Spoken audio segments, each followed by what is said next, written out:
A group of congressional Democrats introduced a bill today to add 4 seats to the Supreme Court. It's a move designed to counter the 6-3 conservative edge created during the Trump administration. Republicans are calling it a potential power grab. NewsNation correspondent Joe Khalil has been following today's developments on Capitol Hill and joins us live. Joe.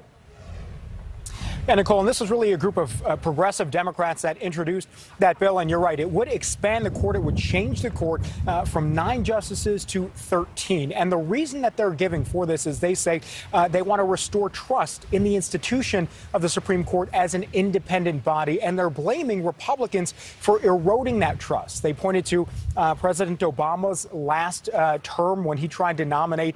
His nominee did not even get a hearing. And then in President Trump's final Supreme Court pick, rushing that through just a couple of days after Ruth Bader Ginsburg's death. So that's the argument and the reasoning that they are giving. That argument is not seeming to pick up traction, even with many other Democrats. In fact, today, House Speaker Nancy Pelosi got a question about it. She said the bill is not going to be coming up for a vote in the House. So effectively, that means that the effort, at least for now, isn't going anywhere. The White House also didn't really express support for the measure either, but President Biden did establish a commission earlier this week made up of 36 different legal scholars to study the issue of court reform. And here's what Press Secretary Jen Psaki had to say on it when she got a question about it earlier today. The president believes that it's important to take a look at a range of points of view, whether they are progressive or conservative. He certainly understands that members of Congress have a range of views and they're going to propose legislation. He may or may not support it. States, territories, and tribes. So he may or may not support it isn't exactly a major endorsement from the White House there.